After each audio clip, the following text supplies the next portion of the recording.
So the first one that we have time for today is terminal values and instrumental values, in which Eliezer says that on a purely instinctive level, many human planners behave as if they distinguish between means and ends. For example, he says, if you want chocolate and you know there's chocolate at the supermarket, you go down to the supermarket because going to the supermarket is a means to get that end. And if suddenly you were to hear that they had no chocolate there, then you wouldn't go to the supermarket because you weren't going to the supermarket because you like the supermarket and you like going there. You were going there for the chocolate specifically.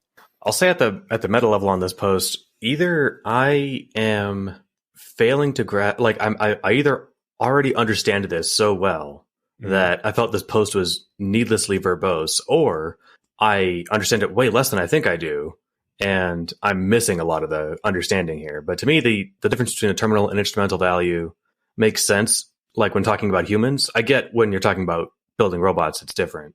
Yeah. But I didn't see why this was so why you felt the need to be so, what am I trying to say, verbose with all this? Yeah. It was fun. I think I do sort of know why, because I believe Eliezer has the same thoughts as I do about wireheading, and like his line is, I've noticed people get confused between means and ends, more formally instrumental values and terminal values. And I think that's where wireheading disagreements come from, that a lot of people are like, I want to be happy. That is my terminal value. And so I would be happy to just stick a wire in my head that permanently stimulates the happiness center of my brain for the rest of my life, which, is as long as medicine can keep me alive, possibly eternity if tech has gotten that high. And yeah, that's great. I want that for me. I want that for everyone. That's all the human race is about. Yay, maximum happiness through a wire stimulation. And in my I want to hear the steel man of that at some point, because that sounds like the steel man, but it's so paper thin. Wes is a wireheader, so we can get him on here to talk about why he's so wrong. or have him educate me, because I don't know. To me, I like stuff. I like challenges. And if that's part of like actual, like those because they make you happy, right? They make me happy in a way that, I mean, we'll save the wireheading if we run out of time talking about the post. Let's put it that way. Yeah. But I think, like, for me, I think that is one of these confusions, that I don't think happiness is a terminal value. I think it is something that helps us, motivates us towards our terminal values. I don't know. The value of my child being happy and safe is what I want, and not just me being happy because I believe that, Right. That seems to be actually that ties really well into this. Like if you had a child that you cared about and you wanted to, be successful and whatever, flourish, then you could take a drug that made you think they were happy while they slowly starved to death, or you could actually enjoy them being happy, which it seems like you would, even if like you were a little less than maximally happy by doing it the hard way. I feel like most people still choose to do that. Yeah. Yeah. I mean, I agree, but the wireheaders do not. And maybe I am misunderstanding and strawmanning, but we will get one on to defend his or her ridiculous position at some point in the future. Sounds fair. Yeah. Eliezer says English doesn't embody a sharp distinction between means and ends. I want to save my sister's life, and I want to administer penicillin to my sister. Use the same word, want, which is, I don't know, possibly where this confusions begins to start with. I feel like this isn't the best distinction, like the best example he could have gave. I think he gives some better ones later on. I think this is a decent one, because the only reason you want to give your sister penicillin is that she won't die, right? Yeah, but this one, I guess, just seems so intuitive. I'd rather choose one where like people might actually get confused. Okay. Well, in that case, we could skip past that, but he also brings out the follow-up example. If saving my sister's life would cause the Earth to be swallowed up by a black hole, then I wouldn't administer penicillin. Does this mean that saving my sister's life was not a terminal or intrinsic value? Because, before it was very clear, giving her penicillin is just instrumental. Her being alive is the terminal. But if he wouldn't save her life, if the Earth would be hit by a black hole, then was it really terminal? Right. This is where, like, I think that this is the kind of thinking that comes into play if you're going to build a god out of code, right? Sure.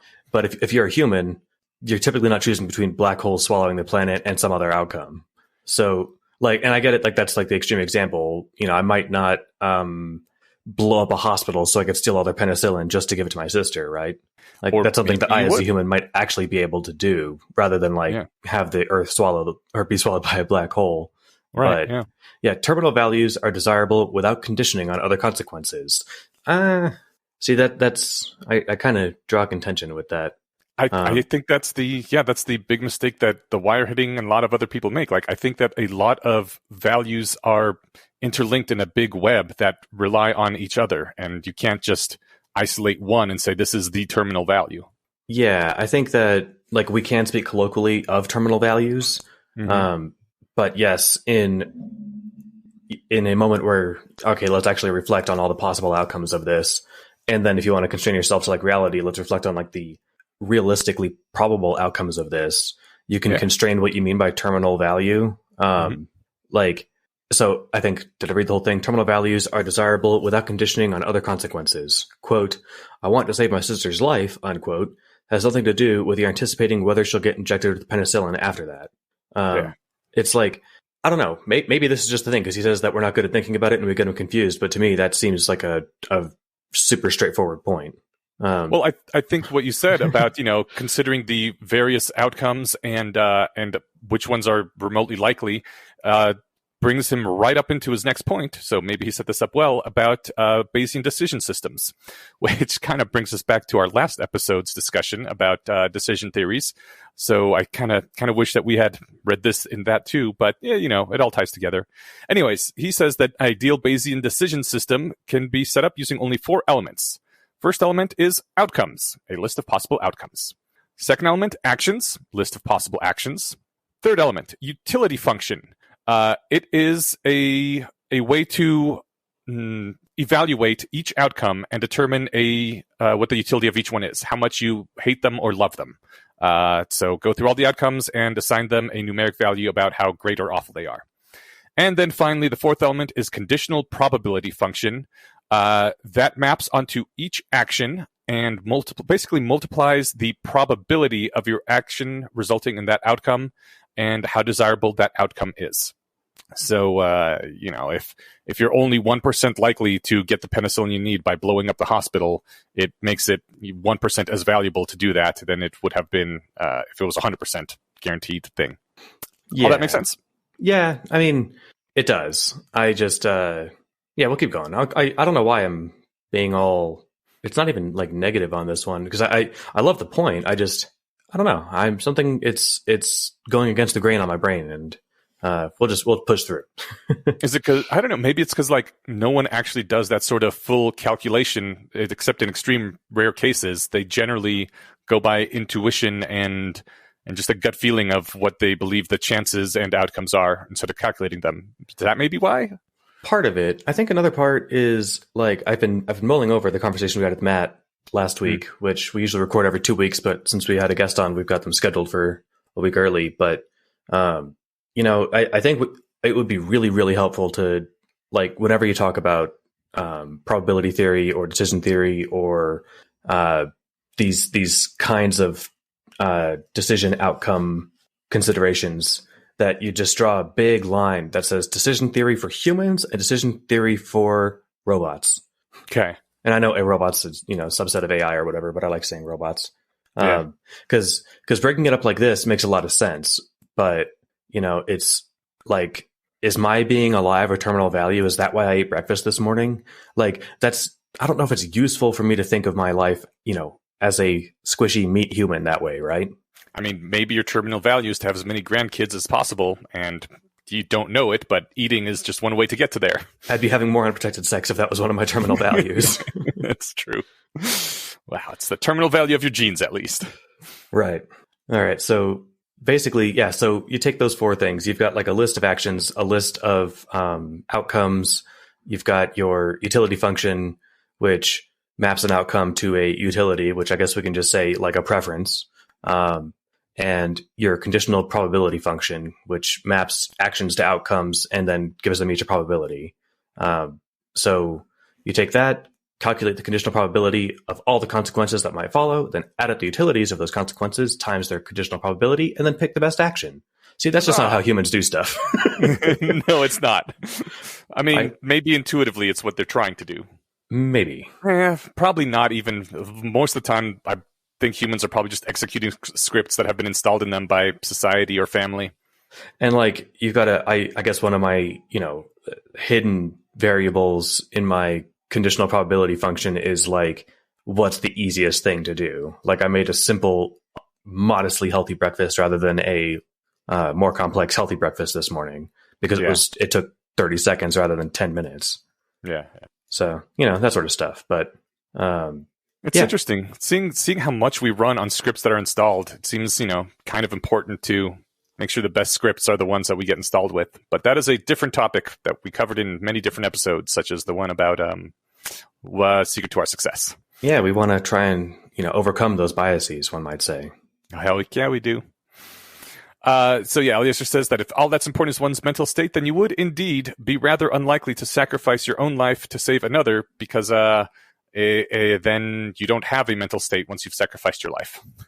So sacrificing your own life would always be at the very bottom of everything, which is, possibly evidence that most people want something other than I wish to have the mental state of being happy.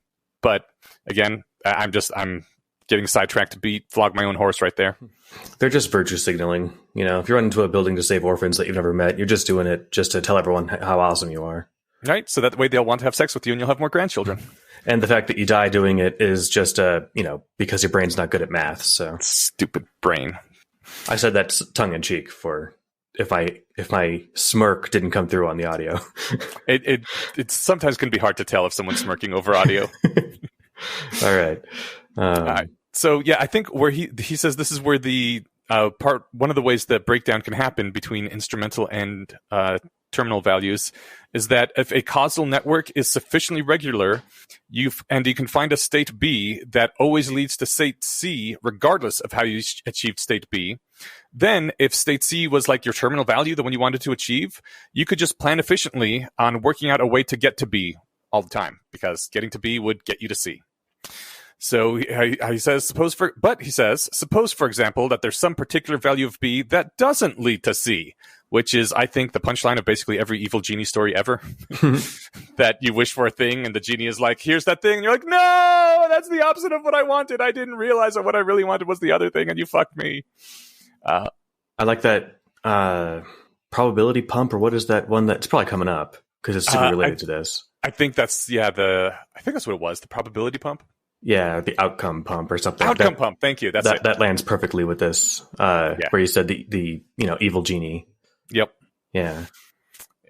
So he says this is an example that instrumental values are generally a leaky abstraction.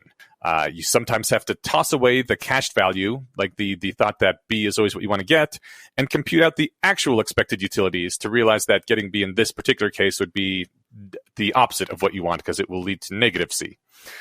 Part of being efficient without being suicidal is noticing when convenient shortcuts break down. He says that he fears that the human brain does not strongly type the distinction between terminal and moral beliefs and instrumental moral beliefs. Between terminal moral beliefs and instrumental moral beliefs, and gives the example of gun control. Because the two people arguing about we should ban guns because it leads to less crime, or we should ban guns because we should make guns freely available to everyone because it leads to less crime, are both wanting less crime, but they just have different factual disagreements on how to get there, but that somehow gets lost if you don't really sit down and break it down with the other person. So he says, we should ban guns and we should save lives don't feel different as moral beliefs, even though technically they are, because one can argue whether or not banning guns saves lives or costs lives. Well, the thing is that's what I like about that particular debate. And, usually bringing in the political examples or like politically charged example isn't a good move, but this is a really good one because nobody's arguing that we should have more guns because it's great that more people get shot. Right. Yeah. So like when you say, well, look, we should ban guns and we should save lives. Those are the same. Those map to a similar value, right? Like less dead people, the better. And I mean, I think this is a really good example because my family, come from Europe. They have a lot of the some of the European values installed. And one of them is that guns are bad and no one needs guns and you should never have guns. It's really sometimes interesting if you read or watch fiction like from the UK and a gun gets brought up, just like everyone in the room is like, what the fuck? You have a gun? What's wrong with you? It's like if someone just casually was tossing around a thermonuclear detonator or something, like everyone kind of freaks out. Whereas here in America, we're just like, oh yeah, hey, there's a gun here. That's some people own guns. Anyways, it's really funny. Like in non-American cinema or TV shows and stuff, the bad guy has guns, right? Unless like it's James Bond, maybe, but especially if it's like Japanese or Korean fiction, rarely do the good guys have guns, and if they do, they're doing something ethically dubious. Yeah.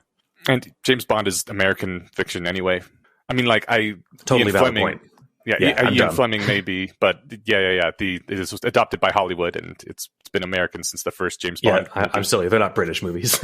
yeah, exactly. But to me, very much saying we should ban guns and we should save lives feels like the exact same thing, because guns kill people. That's what they were made for, and it seems very intuitive to me. Even though, like, I know that's not true, and I now have a firearm just in case, locked away. But it's still it still feels like the same statement to me. So I didn't know you pulled the trigger on that decision. Yes. I now have something just in case, someday, maybe, ever I need it. And if I don't, great. That's the world I want to live in. Also, that was a great joke, Stephen. Good pun. What? What was the joke? Pulled the trigger on that decision. Oh my God. Okay. Yay. Did you do that on purpose? Of course. If you don't roll your eyes at least once every time we get on, it's because we're sitting down in the context of where I usually record everything. Not everything is a clue. Yeah. I feel the need to torture you with puns. Man. But it's funny because you can have somebody on the opposite side of that argument saying we should. I don't think there's anyone saying like we should have no gun control restrictions or something. But someone could say we should have easier access for sound of mind citizens to access guns. I have heard someone argue that all able-bodied people should be trained in gun use and be required to keep a gun at home like they do in Switzerland. That's an interesting approach. I kind of want to give people the choice to do whatever they want at home, but someone could say, no, we should have easier access to guns and we should save lives, right? And that's the same value as we should ban guns and we should save lives. Yeah. I think the quote I've heard used is a armed society is a polite society, if I'm remembering correctly. Yeah, that's the quote. I mean, I haven't spent time in Switzerland. Maybe they're all super polite because they're all afraid that everyone will shoot each other. But that seems like, I'm sure everyone's really polite to Lord Voldemort. But like, is that really kind of like the kind of neighbors you want? I'm not really sure. Yeah. Now that said, there's all kinds of good reasons to have guns. I'm just saying that like because it makes people nice to each other, I would need that fleshed out a little bit before I'd sign on with it. Yeah. Yep. He basically wraps up by saying, extracting out the terminal values we have to inspect this mismatch of valuable things, trying to figure out which ones are getting their value from somewhere else is a difficult project. Yes. Values are complicated. Yeah. We can't print out our complete network of values derived from other values. We probably don't even store the whole history of how the values got there. He does point out that by considering the right moral dilemmas, would you do X if Y, we can sometimes figure out where our values come from, but does caution that even those can get, go wonky. But yeah, this is where we get things like the trolley experiment. Yeah. And would you do X if Y? Would you push the person in front of the trolley? Most people say no. That just might mean that their values are inconsistent, right? Or that they value not like being physically involved in a murder. They value that over saving 5 lives, right? Mm-hmm. If you put the planet in front of the trolley and you still have to push one person, most people I think would push them, right? Yeah. But if it's just, saving 2 for 1 or 5 for 1, they might be like, I don't know, having literal blood on my hands feels different than flipping a switch. See, but there's no morally important distinction there is probably what people, that's the result of that intuition pump, right? I think you're right that most people don't actually make any of these calculations. They're just running scripts, and the script handed by society is don't push a person in front of a train. And maybe enough bodies on the other end could overwhelm that. But I think for the vast majority of people, they're just like running the script, don't push people in front of trains, and they answer no. And it takes, weirdos like us to think about, well, but, we would have flipped the switch, so why don't we push the person? It's the same kind of thing. And yeah, you're right that is probably weird of us. Well, to be fair, this is a weirdness that comes out of like moral philosophy, and that rationalists are just on board with. It's true. Philosophers are notable weirdos. Well, and they were, I think the trolley problem isn't there's a lot of gripes with, I don't know, the discipline of philosophy that LessWrong has, but I think some exploration of moral philosophy, like trolley problems and whatever utilitarian trade-offs, those are valuable results of that industry, right? Yeah. But yeah. I don't know if it's just society. It's also partly genetic. We're social creatures, and acting in that way is different. Acting in such a way where you're like physically involved in the outcome is just different to our brains, not just like from our software, but also from like, well, I guess I'd say maybe the firmware level of it, like what comes from our genes. I think that you can observe a lot of this behavior in children too, like doing the mean thing, or monkeys. We don't set them up with trolley problems, but you can do similar things. It's more innate than just like, well, my parents and my school when growing up told me not to push people in front of trains. There's something salient about being involved there personally. Like another good example for moral philosophy is Peter Singer's kid in a pond, right? Yeah. If you're walking past a shallow pond and there's a 2-year-old drowning in it, there's no one else around. Well, you run in and save them unless you're an asshole. You don't be like, well, I'll be late to my whatever work meeting, or I'll ruin my shoes. If those are your reasons that you don't go save the kid, you're a monster. But I don't know how innate that is, though. Like, I think the capability to be that person is innate to everyone, but like, there's plenty of societies and cultures, especially historically, that were all sorts of violent and awful, and people didn't seem to have any sorts of problems at all if they got installed with the, oppressing this type of person is a great thing to do software, that they would just go right along with it and never feel the least bit bad. I think that's part of the genius of using a child for this example, though, because sure, if it's a child from the other tribe or something, then whatever, stupid older humans might have let the kid drown. But it's not like saying, hey, look, a person, from the other political party, tripped and fell and is drowning in the ponds. Do you let them die, right? Mm-hmm. But if you say an innocent baby, then your evolutionary programming kicks in and says, I can't let a human baby die when it costs me so little to save it, right? Right, yeah.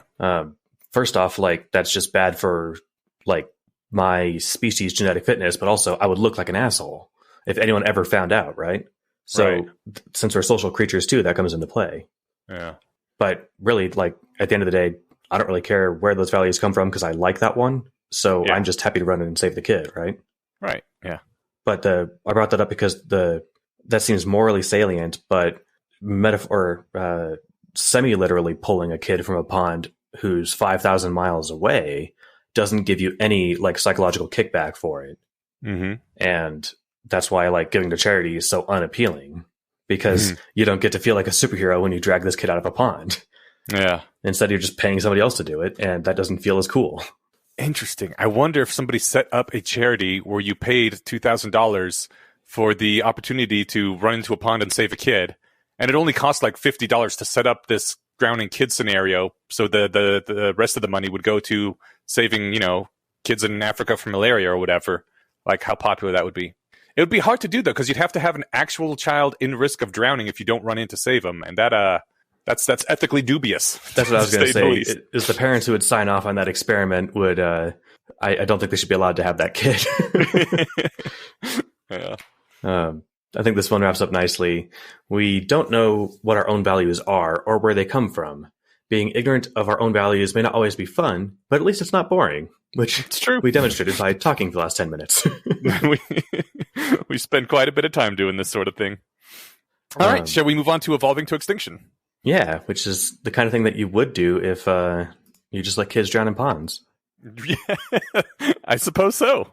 Unless they were kids with competing genes. I don't know. how to put that. What if they're alien kids? Yeah, then you look Right. around. Yeah. If Neanderthals hadn't gone extinct, right, then we'd be like all super inclined to let them drown in ponds or something. Well, apparently we could reproduce with the Neanderthals, so I'm not sure that is quite as apt a comparison. Maybe a slightly more distant cousin then. Yeah, like maybe if you see a chimpanzee drowning, you're not going to run into the lake to save it. The only reason I wouldn't is that I'd be afraid that it would hurt me because they're really strong and it'd be terrified. But like if it was unconscious and whatever, if I knew I wouldn't get killed or hurt doing it, I would do it in a hot second. Yeah. You know, I'd run in and save a puppy. I mean, who's been hanging out in the pool and like there's like a bee and you like pick it up and set it on the side of the pool so it doesn't drown in the pool. Yeah. You know, but I guess that doesn't cost. That doesn't cost you thousands of dollars. All right, so we got derailed before we even started. Evolving to extinction. It is a very common. This is the way. Yeah. It is a very common misconception that an evolution works for the good of its species, which was a hell of a way to open up. I did always think that. What I like about this is that I like Eliezer's tendency to talk about evolutions as evolutions as plural things, right? Mm-hmm. And evolution. And what's funny is even like Google marks that as syntactically suspect. Aha. And like, so we're looking at our shared Google Doc here. But I think it is the correct way to think about it. Yeah, I agree. Yeah, it's awesome. He says there's a natural tendency to think that if an evolution fairy is operating on the species, she must be optimizing for the species. But what really changes are the gene frequencies, and frequencies don't increase or decrease according to how much the gene helps the species as a whole, which it took a little while to get my head wrapped around that, but that's what the rest of this post is for. He gives the question, why are boys and girls born in roughly equal numbers? Balanced gender ratios are found even in species where the male impregnates the female and vanishes into the mist. And this was back before, back when gender and sex had been conflated into the same word, and so don't at me, as they say nowadays. Yeah, this was 2007, which is a lot longer ago than you probably think it was. Yeah, yeah, So that is a good question. Let's keep exploring it. He says has us consider two groups on different sides of a mountain. In Group A, mother gives birth to 2 males and 2 females. In Group B, each mother gives birth to 3 females and 1 male. Since a male is not restricted by how many females you can impregnate, Group A and Group B will have the same number of children, but Group B will have 50% more grandchildren and 125% more great-grandchildren because they will have more wombs available for gestating humans, I guess, is the least, I don't know, a way to put it that is technically correct, even though it feels icky to put it that way, but there it is. If we're talking about species other than humans, we could get through this without stumbling, but yeah, it is weird to talk about it in those terms with humans, but them's the rules, so. You know what, maybe we should have just started from the very beginning as, these are 2 species of gerbils, groups of gerbils on either side of the mountain. And that's why they can't talk to each other, because they're gerbils and the mountain's really big from a gerbil point of view. We can switch to gerbils. I think they're really funny. Yeah. He says you might think this would be a significant evolutionary advantage for the big female gerbils tribe. But consider, the rarer males become, the more reproductively valuable they become. Not to the group, but to the individual parent. The fewer males, the greater the individual genetic contribution per male. If all the females around you are doing what's good for the group, what's good for the species, and birthing 1 male per 10 females, you can make a genetic killing by birthing all males, all of whom will have, on average, 10 times as many grandchildren as their female cousins. So that is a good point. You could win by cheating. Evolution notices cheaters pretty fast. It sometimes does, yeah. So we step away from this for a little bit, but we will loop back around to it by the end. So let's keep that in mind. He says that when you consider that nearly all of your ancestors are dead, it's clear that survival of the fittest is a tremendous misnomer.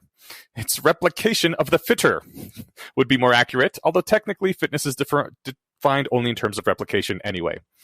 So, anyways, yeah, I really think from now on, whenever someone says survival of the fittest, I should point out that almost everything ever is dead and has not survived. So, replication of the fittest is much closer. Yeah, or at least of the fitter, at least. because fittest, I don't know. I've always, survival of the fittest is like a good, whatever, bumper sticker explanation, but it's so bad the second you drill into it. Yeah. And it's like, what, the dinosaurs weren't fit? Well, they were until a meteorite hit the planet, right? And suddenly they weren't very fit for the new environment. Yeah, but it because that challenges the intuitions of like fittest. You're telling me that these little squishy, whatever, shrew-like mammals were more fit than T-Rexes? Well, yeah, only after the space apocalypse, then sure. But anyway, replication of the fitter. We can move on. Yes. His big point in all this is that natural selection is really about gene frequencies. The struggle in natural selection is not the competition of organisms for resources. That's an ephemeral thing when all the participants will vanish in a generation. The real struggle is the competition of alleles for frequency in the gene pool. This is the lasting consequence that creates lasting information. And that brings him to this whole evolving to extinction thing. It's perfectly possible for an allele to spread by fixating, to fixation by outcompeting an alternative allele, which was, quote unquote, better for the species. If the flying spaghetti monster magically created a species whose gender mix was perfectly optimized to ensure the survival of the species, say maybe 1 male to 10 females or whatever the perfect ratio is for their environment, then the evolution would rapidly degrade this species optimum back into the individual selection optimum of equal parental investment in males and females. Because that's just how evolution works. He says, imagine, for example, a Frodo gene that sacrifices its vehicle to save its entire species from an extinction event. What happens to the Frodo gene frequency as a result? It goes down. Okay, thanks, bye. If species-level extinction events occur regularly, call this a Buffy environment, which is a reference to the old Buffy Vampire the Slayer TV series, which was great and which had an extinction-level event at the end of every season. Except for the first one, I think. It was the second or third season where they really started ramping them up. Anyways, if a species-level extinction threat occurs regularly, then the Frodo gene will systematically decrease in frequency and vanish, and soon thereafter, so will the species. They will have evolved to extinction. Explain that for me for a second, because intuitively, it sounds like the more extinction level threats that we're facing, the more valuable Frodo genes would be. But Frodo genes remove themselves from the gene pool and cannot replicate. Oh, right. This is assuming that Frodo dies saving the planet, or saving the species. Yes. Okay, yeah. The fact that he got to hack his way out of that in the books just kind of took some of the punch out of it. Yeah. Maybe we could have called it a Ripley from Aliens 3 gene, but that was the worst aliens, so... let's just not even... we can't use that example. Yeah. Also, spoiler alert for the worst Aliens movie. I think if the movie's 35 years old, it's past the statute of limitations. And terrible. No one should watch it. We should just spoiler it for everyone so they don't have to. All right, so then he moves on to talk about viruses. There's a tension between individual viruses replicating as fast as possible versus the benefit of leaving the host alive long enough to transmit the illness. This is a good real-world example of group selection. And I like this a lot because now the average person on the planet knows more about viruses than they did 3 years ago. Mm-hmm. And we can all attest to at least some intuitive understanding of this. If COVID had a 100% lethality rate and you died in 5 minutes of contracting it, it would have died out real fast, right? Yeah. If it has a 1% fatality rate and it takes 3 weeks to die from it, you've got plenty of time to cough on as many people as you can, right? Exactly. This was also historically the case for cholera, I believe, that in pre-industrial settings, cholera was much more benign because it needed time to spread. Or if it killed off its host too fast, then it wouldn't spread. But once we had really dense cities like London and Paris without great sewage, it would spread like crazy. And so the extremely virulent version that reproduced like crazy and killed its host real fast became the more fit one because there were plenty of humans all over the place anyway, and it didn't matter if it killed its host within a matter of days. Viruses. I know. Anyways, but he also brings us back to the the male sex selection thing we were talking about earlier, because this is based on a real thing that actually happens. There's a segregation disorder on the male sex chromosome of some mice, which causes only male children to be born. All those male children are also carrying the segregation disorder. Then these males impregnate females who give birth to only male children, and so on. The reproductive fitness of this allele is extremely high, since it produces twice as many copies of itself in the succeeding generation as its non-mutant alternatives. That's what we're doing to mosquitoes right now, right? I believe that is one of the things. Yes, the gene drive. I think we just. I don't know if it's actually implemented last year. Well, did they actually? I thought I heard it on the Mind Killer, so you'd know more about it than I would. Well, it's been proposed. I don't think anyone's actually moved forward with moving forward because I don't know. There's get your asses out there and start killing mosquitoes. Yeah, right. I don't think mosquitoes are in the sphere of things to consider like morally, and at least as of my cursory glance into it like 15 years ago, they don't do anything for the ecology that they live in. Bioethicists need jobs too, man. The only way they can do that is keeping mosquitoes around. If a few million people die of malaria every year, it's worth it to give those bioethicists jobs.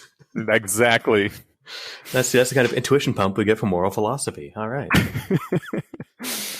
He has a few other examples. About 50% of the total genome of maize consists of transposons, DNA elements whose primary function is to copy themselves into other locations of DNA.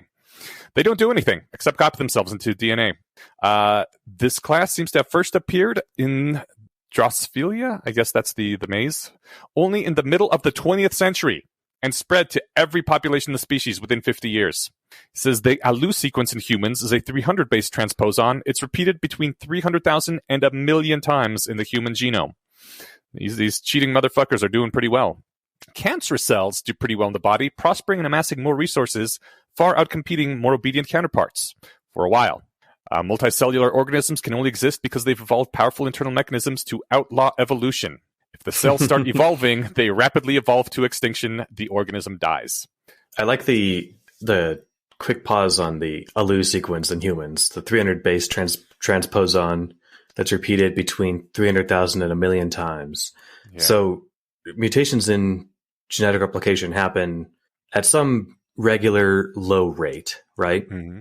If you could remove the 300 million approximately, pointless genes in just or pointless sequences in just the ALU sequence, right? Mm-hmm. Or I guess base pairs is what I was trying to say. Then wait, base pairs, is that right? Why am I blanking on this? Yeah. Anyway, if you could remove those 300 million from the genome, the human would be no worse off for it, but the replication of each strand of DNA would be more reliable going forward. Yes. It sounds like the kind of thing we could just do with CRISPR, knock this shit out. We need those bioethicists to have their jobs. Well, they could argue about the fallout of it and how far we should go with this, but let's start here and see what happens. I think that would be a good idea too. At least give it a shot. And sometimes fitness is not always your friend, is what he ends with. I don't know if in any of these evolution sequences or posts he mentions the selfish gene. Mm-hmm. If he doesn't, he alludes to it a few times, right? Mm-hmm. I mean, this whole post is about the gene-centric view of natural selection. Yeah. And that's the point of the book. It's not about how people should be selfish or whatever. It's a lens through which to view evolution that explains a lot more than just like looking at organisms. Therefore, is a less wrong way to think about it. That's the name of the show. But when you consider evolution from the perspective of individual gerbils trying to weigh their various fitness strategies versus the genes that are riding around in those gerbils, it's easier to think of the gerbils being the driving force because they're the ones doing things like actively. Mm-hmm. But when you just kind of change gears and look at the what it is that they're piloting around, right? What it is that is being replicated. The gerbils aren't being replicated; their genes are.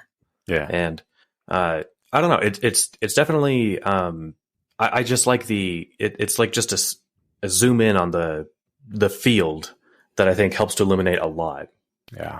Anyway, yeah, like I said, fitness is not always your friend. It's a post that stuck with me, and it changed a bit about how I think about evolution. Yeah. Well, that's later on, we I don't know if it's in the sequences or if it was just later that I learned about this, but the island dwarfism thing, where species on islands tend to get smaller, and that includes humans, and some of the like ancient quasi-human cousin species that we found appear to have lost the big prefrontal cortex that we had because they didn't need it anymore on the island they were on, and kind of evolved back into not being fully sapient the way we are, which was really creepy. Well, they evolved forward to that way, right? Well, yes, you're right. Yeah, we would consider that a backward step. Exactly, but it's just fun to think about. Like I said, from the gene-centric view of that. Like, to me, my favorite example is if you're out in a field and see like a really big tree, and you're wondering like, why the hell is this so big? It's burning a lot of energy to grow that tall. Yeah. And it's not doing it to get closer to the sun, right? It's doing it to stand taller than other trees so that it can outcompete them for sunshine. But the trees don't know that they're alone out there, right? Yeah. So they're going to just keep growing big and tall and ridiculously proportioned for what their purpose is. If they were trying to absorb as much sun as possible, they'd look like shrubs that are just really wide, right? It's fun. I don't know. I would recommend. I haven't read The Selfish Gene in its entirety because it's really, really big. But he summarizes it in The Greatest Show on Earth. Richard Dawkins does, and that's a fun book. And I think that's where the example of the trees comes from. Excellent. Okay, well, read that as well, and read for next time our next sequences, which we're actually reading 3 next time because I don't remember my thinking. It's been like a week since I did this, but it was something along the lines of they went really well together, or one was really short or something. So anyways, the next time we meet on this show, we will be discussing the sequence posts, no evolutions for corporations or nanodevices, the simple math of everything, and Conjuring an Evolution to Serve You. Ooh.